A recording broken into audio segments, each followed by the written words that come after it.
Welcome to the virtual edition of BMO IFFSA Toronto 2020. Today we have the great pleasure of talking to Javed Akhtar, whom you all know because he has contributed so many years to the cultural life of India. And I believe in cinema, in writing, in poetry. I think he's really a Renaissance man.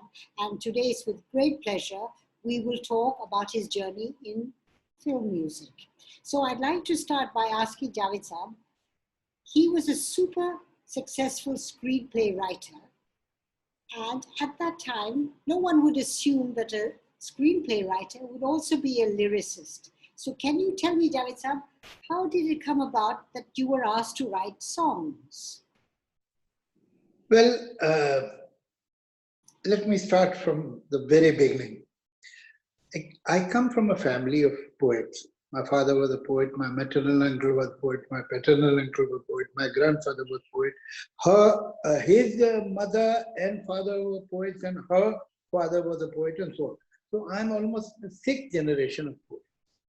And I have inherited poetry from both the sides, from mother's side and from father's side. And by the time when I was 14 or 15, I remembered thousands of couplets by heart. Thousands generally means thousand. I could recite poetry by others for 3-4 hours, if not more. And I still remember a lot of poetry. But I never wrote poetry, although at a very young age I had realized that I have the capability of writing a meter, line in a meter, or in proper poetry norms. But perhaps I knew what is good poetry. And perhaps because it was a family business, so doing that was not such a thrill. And as a matter of fact, joining the establishment in a way. People write poetry because they rebel. Now for me, I was in a situation that I would have been a traditionalist or conformist by writing poetry. So I resisted writing poetry for a very long time. And my friends used to take my advice. I would change their lines, suggest a line to them who were young poets and so on, but never wrote. Till the age of 32, 30, 31, 32. I mean, generally people stop writing at that time. And then I was a closet poet for quite some time. I would write and recite it to some friends. And one of them was Mr. Yash Chopra, because I had interacted with him as a scriptwriter. I had done a lot of work with him. And he knew that I write poetry. So one day he came to my house and he said that I'm making a film called Silsila, and the hero of the film is a poet, and Tahir Sa'ab doesn't want to write anymore. And after the death of his mother, he had become very secluded and very, very depressed and lonely. So now I have no choice, because I don't want to take a regular film songwriter. I want a poet to write it. And I have heard your poetry, I know, I'm familiar with your poetry, and I'll be very happy if you do that. I resisted, because that time I was in a partnership also. But he insisted and convinced me. I put all the difficult conditions. He accepted all of them. And then ultimately I agreed.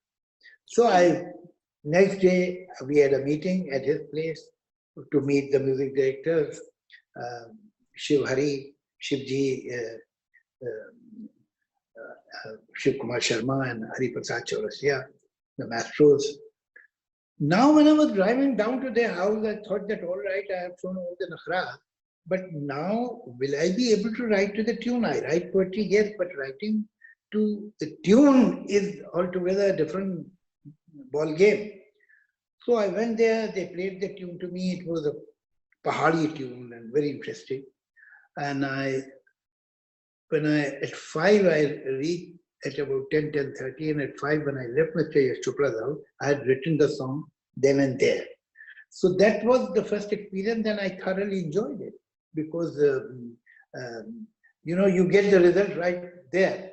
When you write the dialogue or script, after 2 years when the film releases, then you come to know, or you get appreciation. But here the song gets recorded within 2-3 days, and there you are.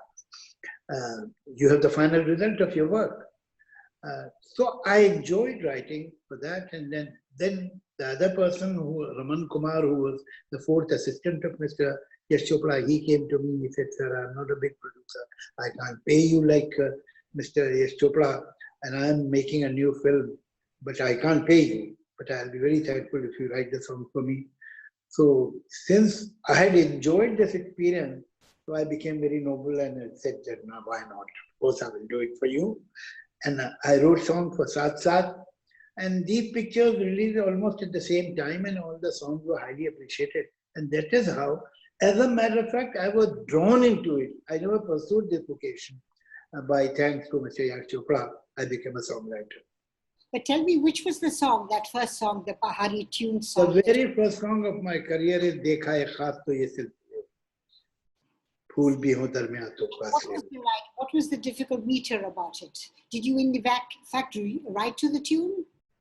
As a matter, I wrote to the tune, but because that was my first experience, so I was not very accurate, and they readjusted the tune. I'll tell you what.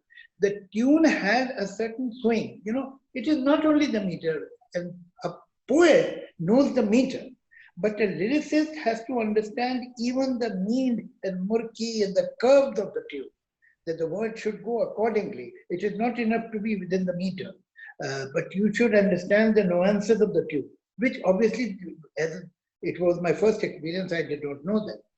So the original tune was da ra ra ra ra ra ra ra ra da ra ra ra ra ra ra ra ra. So this ra ra ra needed an open word, but I did not realize it. So मैंने जो उस पे word लिखे, those words did not have that cut. Yeah, so they point.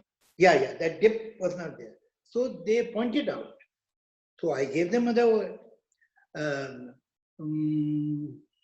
दिल ने तेरा नाम जो पुकारा है, फूल फूल जैसे मुस्कुराया है, ये ऐसा कुछ था, not exactly, but आया है, आया यूं है. So they said no, we will adjust this, we'll sacrifice this curve, this dip, but those words are more interesting. देखा एक ख्वाब तो ये सिलसिले हुए. Now there is no curve.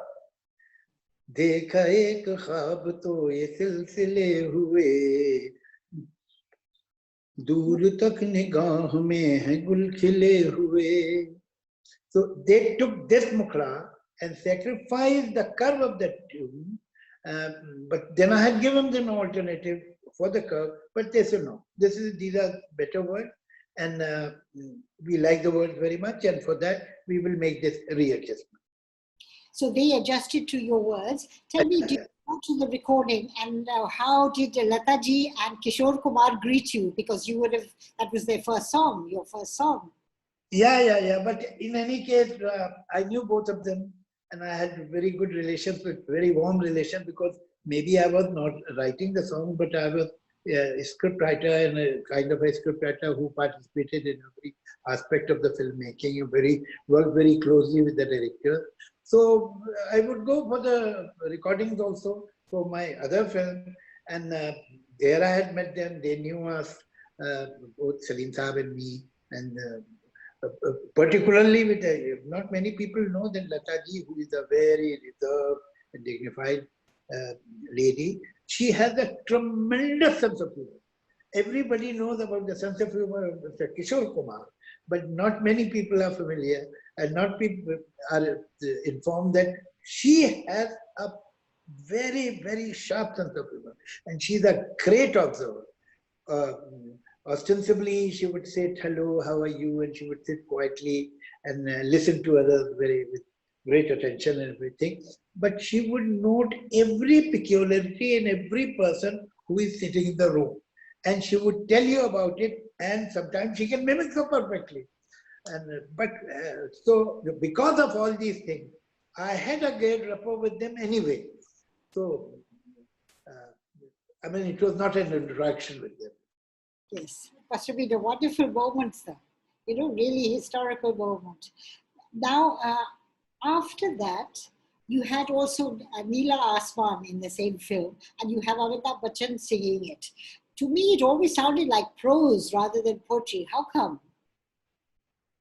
Again, there was a serious problem. Now, this was my, as a matter of fact, kind of a learning period. You see, the tune was there, and the dummy words are, uh, I mean, in our lingo, dummy words are that whatever the music director or whoever has composed the tune, sing some gibberish, some meaningless word, only to explain the tune to the songwriter or the director or the producer. But you see what happens, that they keep on hearing this gibberish or dummy word for such a long time that they take hold in their ear. And it becomes very difficult to put new words to the tune because they have that word in their memory and they identify the tune with that particular word, which is meaningless. So now what happened, that originally when they gave me this tune, it was the dummy words were Ore Nilima, O Nilima, Ore Nilima, O Nilima. Now I wrote one, I said, nay, you know, that effect is not coming. That, you know, that tune has that resonance. Ore Nilima, O Nilima. That is not coming.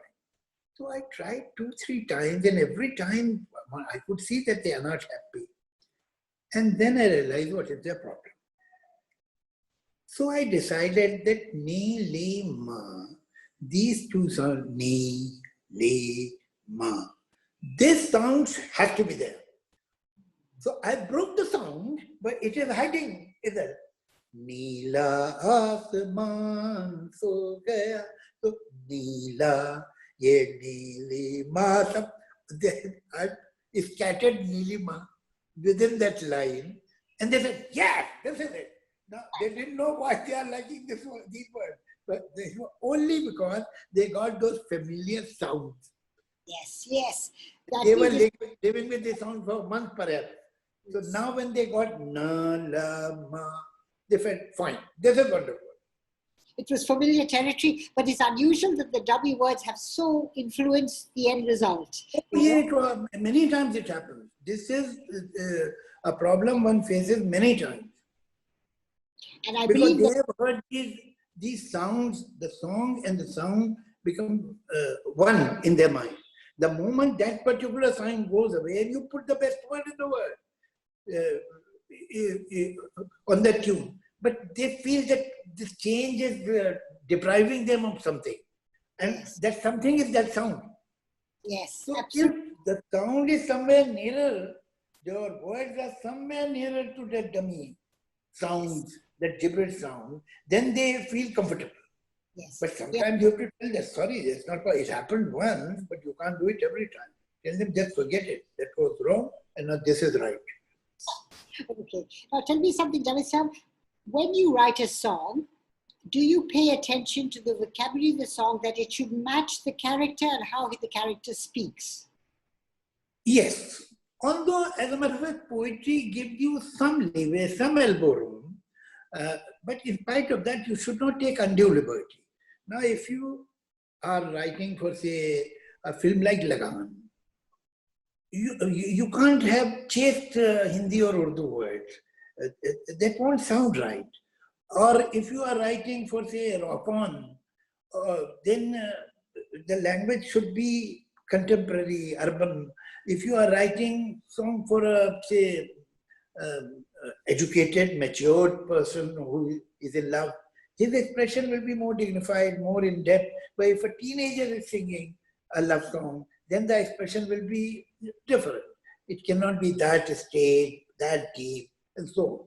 So, yes, you have to keep the character in your mind. What is the age? What is the education? What is the socio-economic status of the character? What is the cultural background? And what is the general language of the film? So it should not stand out like a sore thumb. So it should be somewhere, because when I'm doing films as a lyricist, I insist that please read out some scenes to me of this particular character. So I know how this character speaks in the film and try to bring the vocabulary or the metaphor near that character's language, prose. And in terms of the playback singer, do you have any say of a song that you've written that it should be sung by so-and-so or no? It is the music director's call, but obviously, I mean, we don't live in watertight compartments. We can suggest, but ultimately it is his decision. But he would know that which is the singer who will be best for this particular song, who can sing in this pitch and so on. And when you're there for the recording, do you find you are there also to help the singer get the right pronunciation if there's Urdu? Not only pronunciation. You see, most of them don't have Hindi or Urdu as their first language, or it's not their mother tongue. In spite of that, they do a wonderful job. But you see, if you listen to people like lethargy or Rafi Sa'ab, you will see that they were the masters, as long as they were working, where they should put two words together, that the moment this word and the other should start without any gap, and when they would put the words distant, I mean, perhaps 1/1,000,000th of a second, but separate from each other. They had this idea, because sometimes there are certain words, if you pronounce them or if you deliver them separately, they stop and they become unmusical. So when you join them with the other word, then they become mobile. Otherwise, they remain static. Like suppose, I'll give you one example, kitab. Now, B is a sound in our language where your lips get closed, kitab. If you will sing kitab and will not join this word with the other word, so here the tune will stop, kitab ai. So for a tiny moment, the tune will become unmusical because it's not flowing. So agar after kitab, if you have a vowel, you say a, e, u, a, so it becomes easier for this static B to get inside that vowel and become mobile. So first of all, yes. जैसे अब मैं I'll just say that किताब तुम पढ़ लो ऐसा तबला बज रहा है, it goes. So और मैं कहूँ किताब आई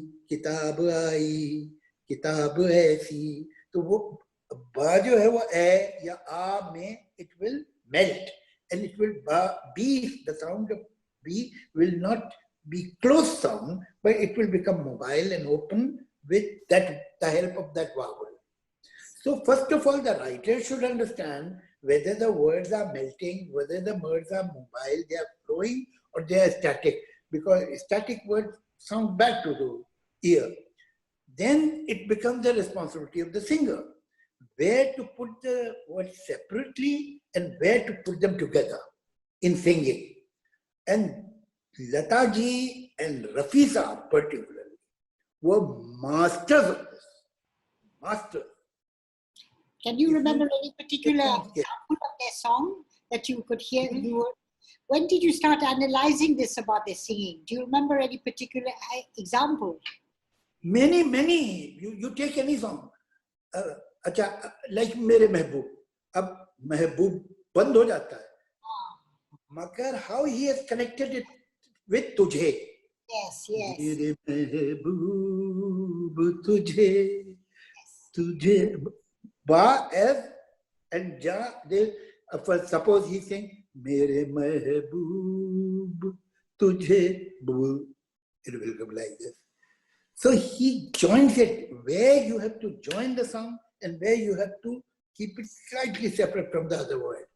ये बहुत subtle है, and these masters, I mean, that is why they are masters. They knew.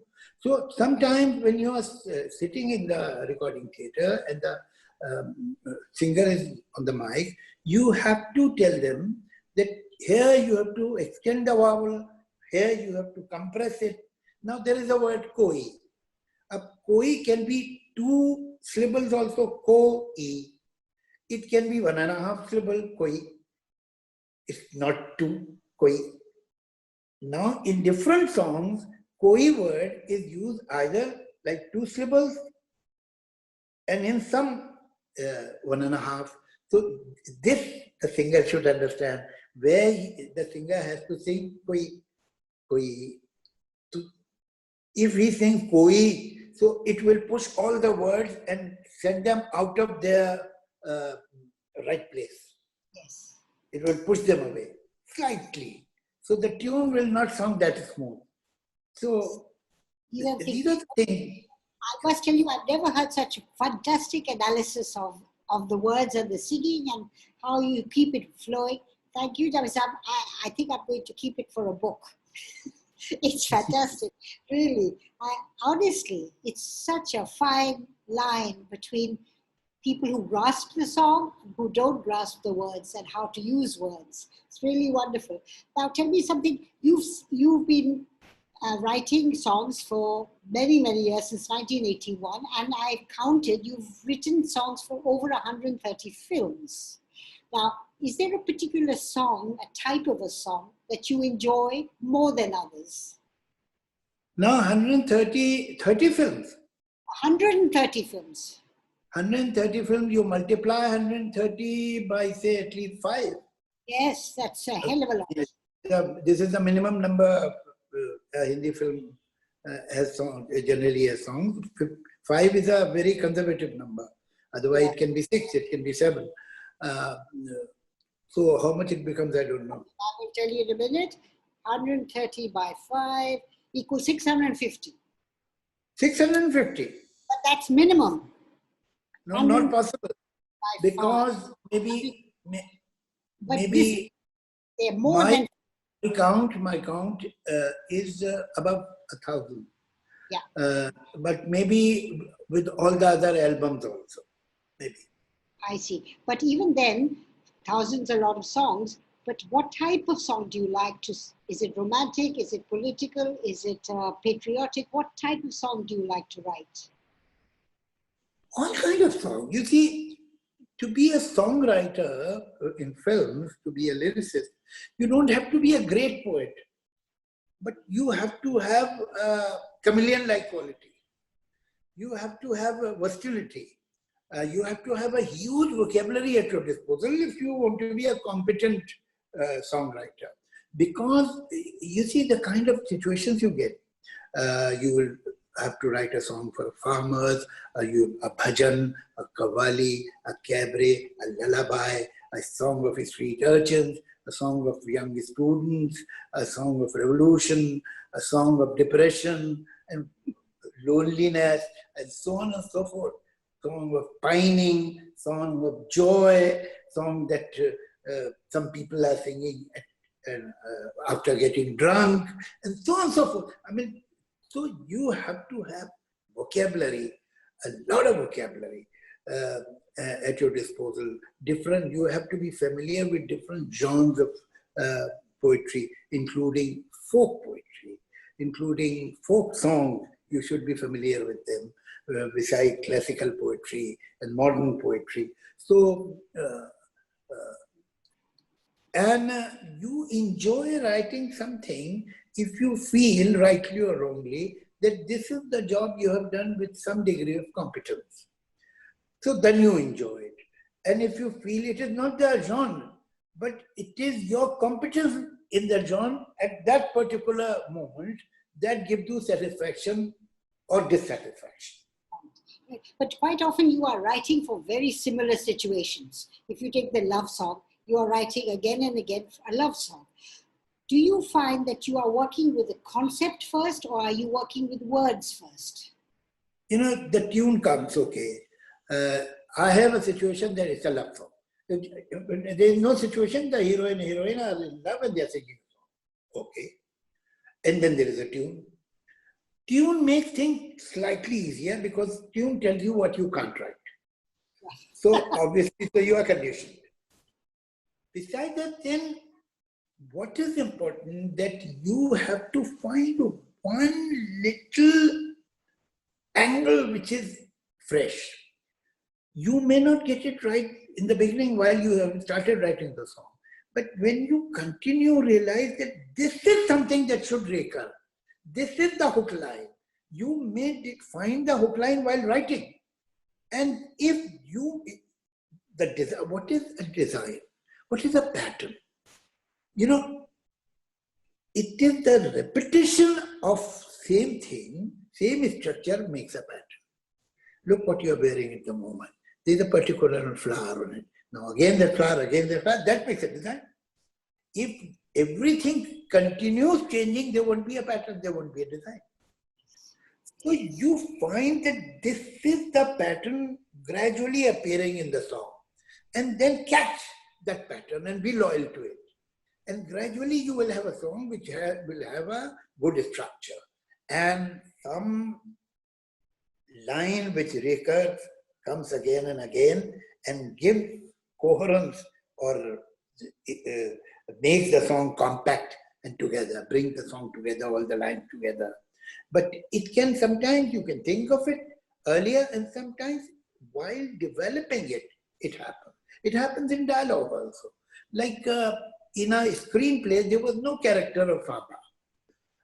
But when I was writing that scene, Gabbar had two choices. Gabbar would have said, do you know that Sarkar has kept 50,000 rupees reward on me? Now, if he himself says it doesn't look good, so being an arrogant and proud person of this great achievement, that he asked his minion, he asked somebody, tell them, yes, how much reward government has kept on my head. So Are O Sambha came from there. But after first scene, one realized this Sambha is a good crutch, it's a good hook. It can be used again and again. And then it became a pattern that whenever Gabbar comes, once he calls Sambha, and Sambha never calls back. The only time Sambha had spoken was the first scene, Pure 50,000. Then he never spoke. But Gabbar Singh always says, hey Sambha. So that is it happened while writing. So same way, while writing a song, you develop, okay, this is it. Now I should remain loyal to it. I should follow this line, and this line will see me through. So it happened. yes. Yes, Sambha was a kind of an alter ego of Gabbar's, you know. It just happened only because of one dialogue, and then it became the pattern. That line, Pure 50,000, everybody knows. Yeah. 3 words. Really. Now tell me, you know, this kind of conversational song, Jesse, I'm just trying to think which ones you did, but like Abhi Na Jao, not Abhi Na Jao, the one with the Abhi To Chalti Hu Main, what is that one with Asha Parekh and Rakesh? Acha to hum chalte hain. That's the one. Have you done that kind of, do you enjoy that kind of conversational song? Yeah. जाने क्यों लोग प्यार करते हैं in Dil Chahta Hai. and many songs. I think I can't remember offhand like that, but yes, many songs.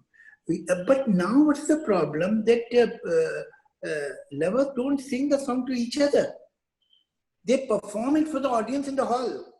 There is no interaction between them. They are dancing, they are performing. It's a stage performance. The love songs nowadays are a kind of a performance for the audience. Yes. There is no intimacy between them. There is no question answer. They are not talking to each other. That's sad. Yes, absolutely. There were so many songs.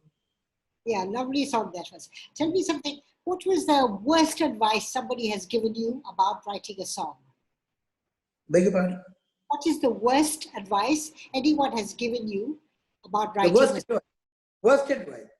Well, somebody, a producer, said that, sir, I want you to write the song in the kind of language that I speak.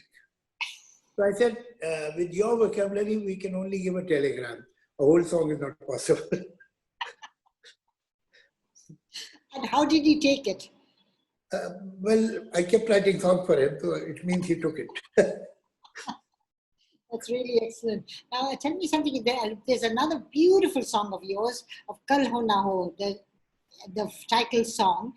Yeah, Do you yeah. know the circumstances when you wrote it? Because it's such a philosophical song, and it's also so sad. There's a lot of melancholy there. Well, that was the situation. That was the situation, and that is one had to describe that situation. Like in another film from Karan, Kabhi Alvida Na Kehna, Mitwa, that song, Mere Man Ye Bata De Tu, Kishore Chala Hai Tu. That was also a song that you must listen rather carefully, because even the stanzas within the antara, what we call antara, two antara, they are very important. Now, what was the problem? That both the characters, the man and the woman, they are married and not to each other, but they are married. And now they are falling in love. So it is a kind of an extramarital affair from both the sides. And they don't want to confess it also, because, I mean, it's a no-no. So, but it is happening between them, and they are not accepting it to themselves. Now the song was in the background for this situation. Now the ambiguity of relationship, or the layering of relationship, or this hesitation, all of it should have come in the song. It was very different. It was not song of two lovers. It was a song of two people who, although it was sung by one person, but it was a song for two people. One antara was addressing one person and another person, another two for the other one. But that undefinable relationship, that hesitation, but the truth of this relationship should also come across. So all those things were very, very delicate. And one line, one word could make it disbalanced. But I think that's a very well written song for the situation. But I also thought that in terms of vocabulary, the word even mitwa seemed to be of another time. I'm wondering why you chose that word.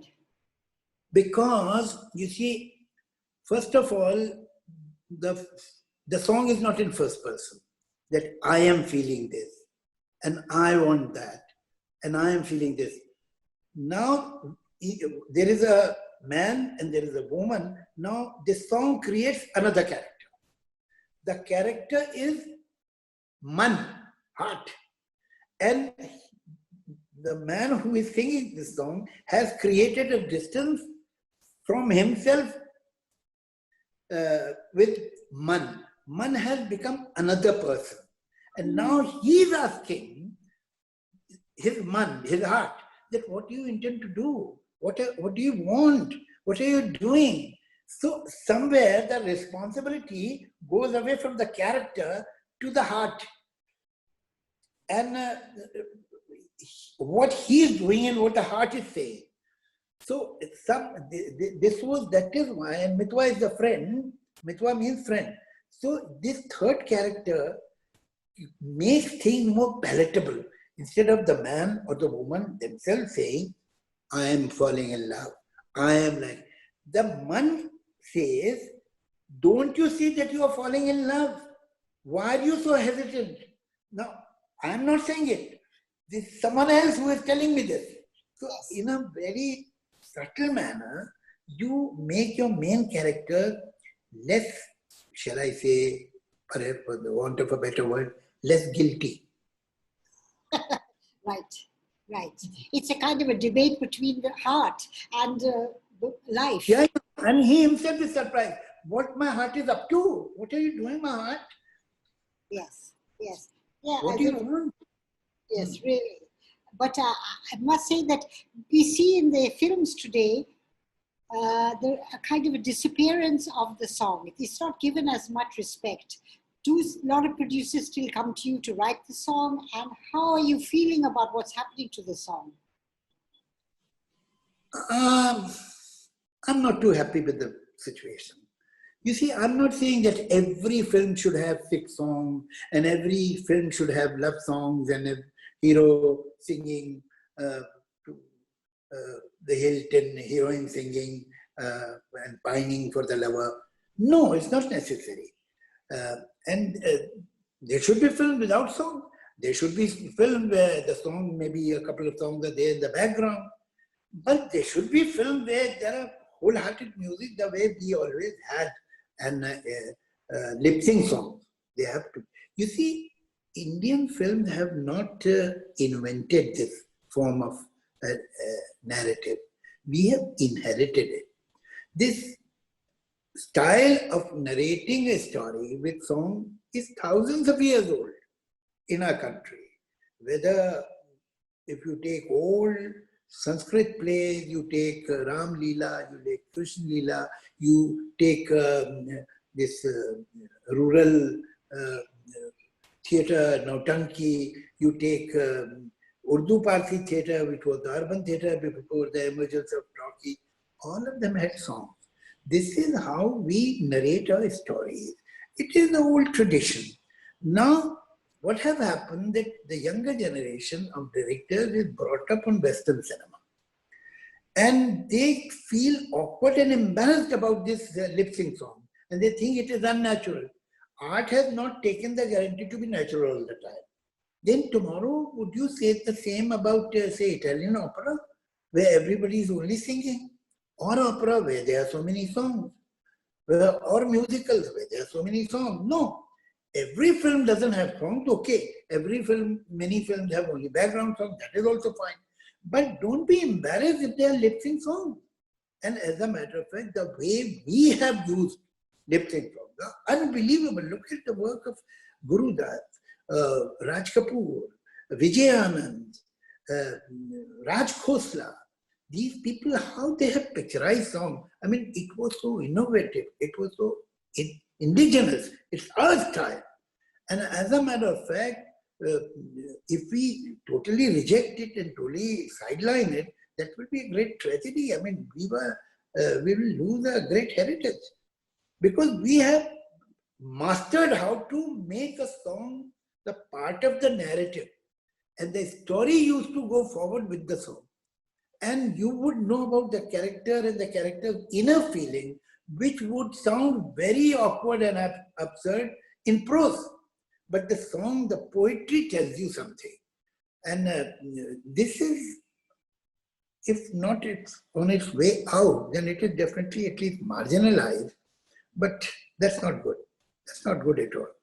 It's actually the loss of what makes Hindi films unique, Indian films unique. Yeah, of course, of course. Really, you know. I just wonder something that, you know, a song like, I remember we were talking about a song like Hawa Hawaii, and I was taught that Hawa Hawaii was referring to Hawaii as in America, and then you explained to me about its origins. I'm sure our listeners would love to know where this term Hawa Hawaii came from. You see, Hawa Hawaii is the part of a language. Hawa Hawaii, अरे भाई वो तो आए, हवा हवाई आए, चले गए. Hawa Hawaii means, मतलब, you come like a wind and go out like a wind. That's all. With no patience, with no stay at all in you, no state quality. So that is called भाई हवा हवाई. बस ये तो हवा हवाई घूमते रहते हैं. So this is a part of language. Is it from UP? Loitering Hawa Hawaii. So there's a regular expression in our language, Hawa Hawaii. Yeah. But Miss Hawa Hawaii. It's an expression used in UP. Yeah, but in Urdu, in Hindi also. But I used it in a different way, like Miss Hawa Hawaii from Havana.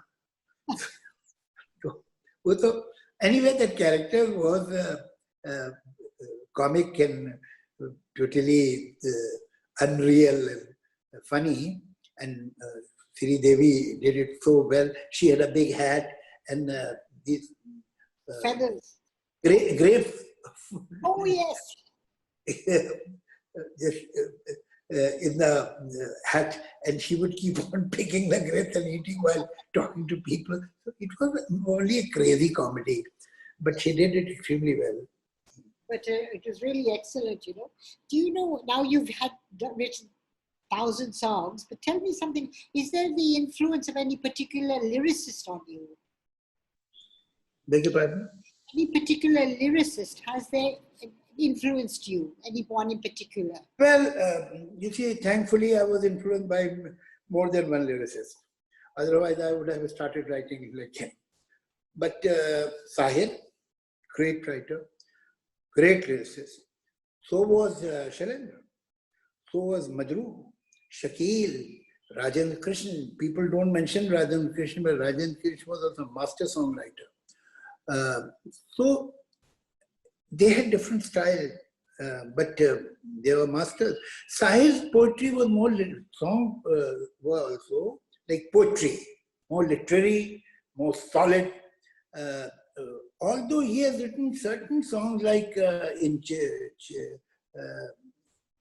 what was the name of that film, Chitralekha, or say a song in Pyasa, Aaj Sajan Mohe Ang Laga Lo, Janam Safal Ho Jaye. But generally, it used to be solid poetry, and words dominated the song. Unlike Shailendra, where Shailendra was a pure lyricist. His words were very simple, and with very simple words, he could say something very deep. When I think of Shailendra, I connect him with a poet like Mir, and then from Mira, Kabir, because he is from that school, where the language is very simple, but what they are saying is very, very deep. He had that quality, and he was a lyricist. He won't write solid, heavy poetry. He used to write songs, lyrics. Majroo Sahab once told me that, see, we are poets, we are competent poets, so we can write songs also. But there is only one lyricist in the film industry, and that is Shailendra. Oh, wow.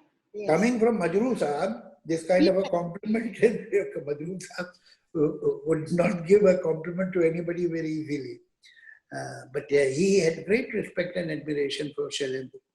Anyway, Majroo Sahab, I mean, look at his work from Saigal, Gham Diye Mustaqil, Kitna Nazuk Hai Dil, to Amir Khan and to Salman and to Aaj Main Upar Aasman Neeche.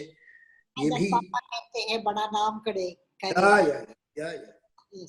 He remained contemporary for almost 60 years as a songwriter. Are you ever tempted, would you like to ever write a dialogue which would incorporate songs and dialogue in rhyme, like He Ranja or whatever? Would that tempt you? I have done that. There was a film, Uganda, where one NRI comes to a village, and the rich Sahukar of the village becomes his agent, and between this NRI and this Sahukar, they want to buy all the land and all the fields of the village and make a big factory here.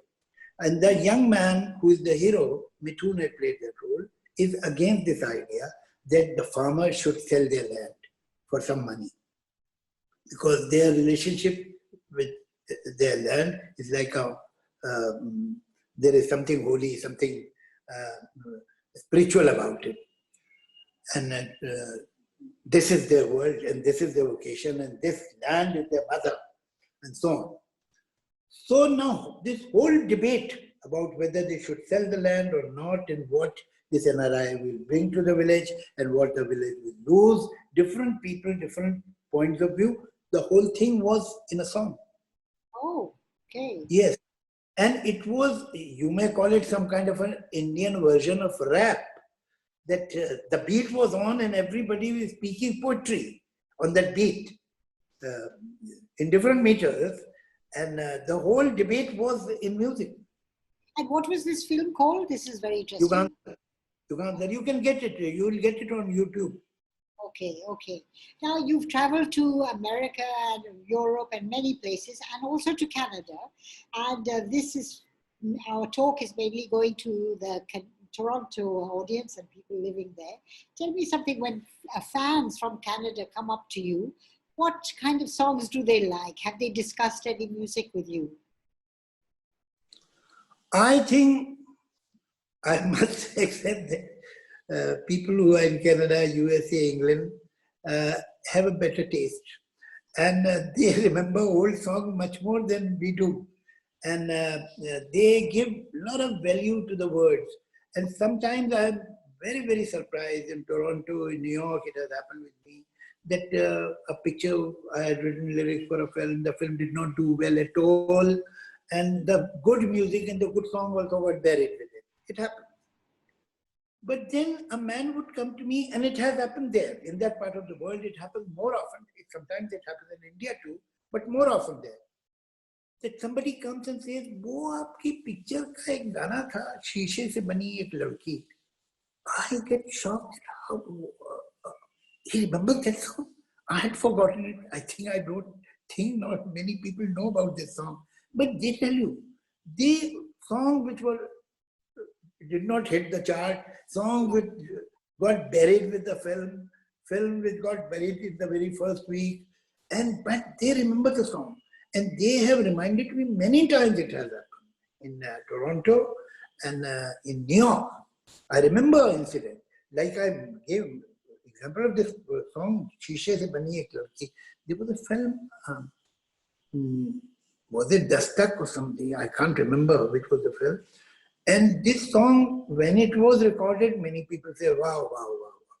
But I have heard the praise of this song, one from Noor Jahan, that famous Pakistani singer who had come to India, and she told me, so you had written that song, Shishe Se Bani Ek Ladki. So I was very impressed that how could this song reach her?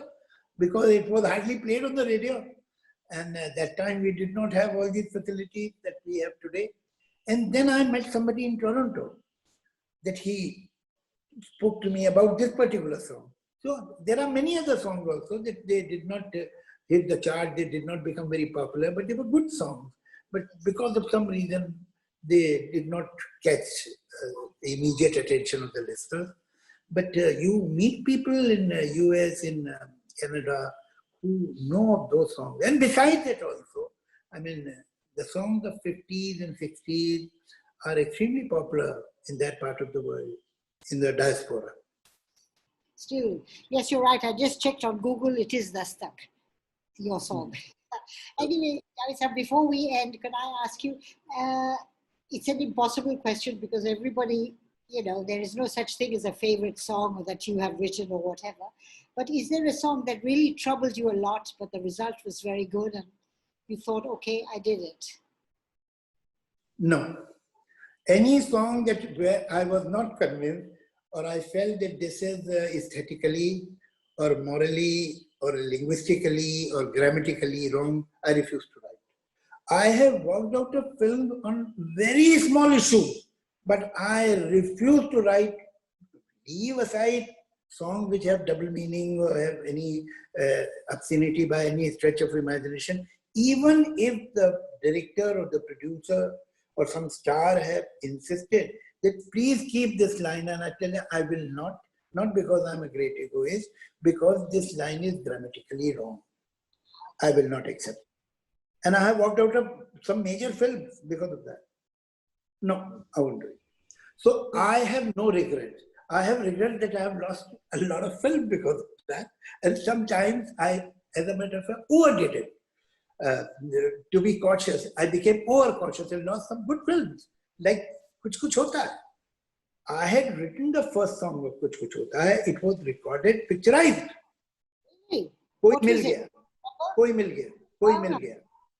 And then by that time, the picture was production number so-and-so. And then he titled the film Kuch Kuch Hota Hai. I refused to write the song. Kuch Kuch Hota Hai. What is the meaning of Kuch Kuch Hota Hai? It's not a different. Poor Karan, whom I know when he was a kid, since then I know him, he tried to convince me that you are overreacting. Don't be so suspicious. Do you think I'll keep a title which is not decent? Don't do that. And there is nothing wrong with this title. You write the song. But I said no, I will not do it. And this chakkar, I lost a very good film. And it became a very big hit. So it was my loss. So I still repent why I did do that. But there are many other hit films which I had left because of this issue. And I don't repent at all. because what they were asking me to do was not conducive for my conscience. And do you feel that in the future, I mean, no, one thing I want to know is there a music director of the past that you would have loved to work with? Well, unfortunately, I could never get to work with Khayyam. Never worked with him. As a matter of fact, I knew him from a very young age because Khayyam had done a lot of work with my father. My father was also a lyricist, and I knew him perhaps when I was 17, 18, till that age. Then I became a songwriter, then I was doing well, and he was right there. And as a matter of fact, we were almost working for the same banner. He was working for Mr. Yash Chopra. I was a script writer with Mr. Yash Chopra. But as luck would have it, we could never work together. So I feel sad because I'm sure that together we would have done some good work. But